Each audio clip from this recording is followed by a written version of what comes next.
तो सबसे पहले आइए हम लोग देखते हैं एरियोलर और लूज कनेक्टिव टिश्यू को। As the name suggests these tissue is a loose and cellular connective tissue. ये लूज है और सेलुलर कनेक्टिव टिश्यू है। It's matrix consists of two kinds of fibres. इसके मैट्रिक्स दो प्रकार के फाइबर्स कंटेन करते हैं। एक white collagen fibres which changes into gelatin on boiling in water. जब इसे बॉइलिंग करते हैं वाटर में तो ये क्या करता है, जिलेटिन में चेंज हो जाता है, that is white collagen fibres. And दूसरा होता है एलो इलास्टिक फाइबर्स और इलास्टिन। एलो इलास्टिक फाइबर्स या elastin also scattered in matrix are several kinds of irregular cells, that is fibroblasts, some of which can engulf bacteria and prevent infections, that is macrophages. It is the simplest and most widely distributed connective tissue. यह सबसे simplest और most widely distributed connective tissue है। It joins skin to muscles, यह skin को muscle से join करता है। Fills spaces inside organs, organs के इनसाइड स्पेस को फिल करता है। And is found around muscles, और मसल्स के चारों तरफ पाया जाता है। ब्लड वेसल्स के चारों तरफ एंड नर्व्स में पाए जाते हैं। फंक्शंस ऑफ एरियोलर और loose connective tissue. It acts as a supporting and packing tissue, यह सपोर्टिंग और पैकिंग टिश्यू की तरह काम करता है बिटवीन ऑर्गन्स, ऑर्गन्स के बीच में, lying in the body cavity. Matrix of the tissue is important in diffusion of oxygen and nutrients from small blood vessels. It helps in repair of tissues after an injury, और यह tissue को repair में भी help करता है after injury. It also help in combating foreign toxins, और it fixes skin to underlying muscles.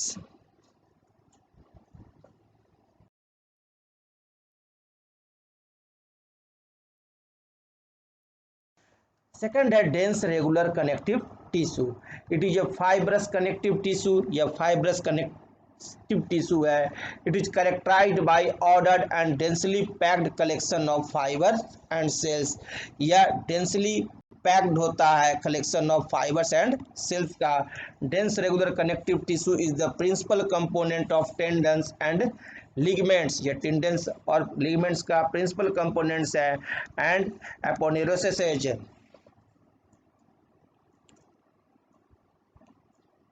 आप देख सकते हैं यहाँ लिगामेंट में डेंस कनेक्टेड रहता है, डेंसली रहता है, बहुत रहता है, डेंस कलेक्शन है, पैक्ड कलेक्शन।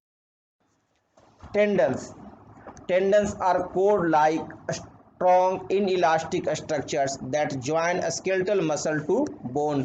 टेंडन जो है वो स्केलेटल मसल्स को बोन से ज्वाइन करता है। याद रखेंगे कि टेंडन ही है जो कि स्केलेटल मसल को बोन से ज्वाइन करता है। A tendon is a white fibrous tissue, एक टेंडन वाइट फाइब्रस टिश्यू है which has great strength but limited flexibility, जिसके पास स्ट्रेंथ बहुत ज़्यादा है लेकिन फ्लेक्सिबिलिटी बहुत कम होता है। It consists of parallel bundles of collagen fibres between which are present rows of fibroblast called tendinocytes. Collagen fibres are bounded by areolar connecting tissue, collagen fibres bounded होते हैं एरियोलर कनेक्टिंग टिश्यू से। Ligaments, they are elastic structures, ये elastic structures के होते हैं which connect bone to bones, और ligaments जो है वो बोन को बोन से कनेक्ट करते हैं। लिगामेंट क्या करते हैं, बोन को बोन से कनेक्ट करते हैं। लिगामेंट इज हाईली इलास्टिक, यह बहुत इलास्टिक होता है। And has great strength but contains very little matrix, और बहुत ही ज़्यादा इसमें स्ट्रेंथ भी होता है लेकिन मैट्रिक्स बहुत कम रखता है। इन ligament some elastic and many collagen fibers are bound together by areolar connective tissue. Fibroblasts are compressed in between regular rows of fibers. Ligaments strengthen the joint and permit normal movement but prevent overflexing or overextension. Sprain is caused bye excessive pulling of ligaments. Sprain, body में जो sprain होता है दर्द, वह होता है excessive pulling of ligaments के चलते। See the differences between tendons and ligaments. Tendons inelastic होते हैं, लिगामेंट्स इलास्टिक होते हैं। Tendons join muscle to bone but ligaments connect bones to bones. Tendons muscle को बोन से ज्वाइन करते हैं और लिगामेंट्स बोन को बोन से। Tendons made up of white fibres, tendons white fibres का बना होता है, जबकि लिगामेंट जो होता है made up of white as well as yellow fibres. अब देखते हैं तीसरा, aponeurosis. These are broad sheets of dense fibrous collagenous connective tissue that cover, invest and form the terminations and attachments of various muscles.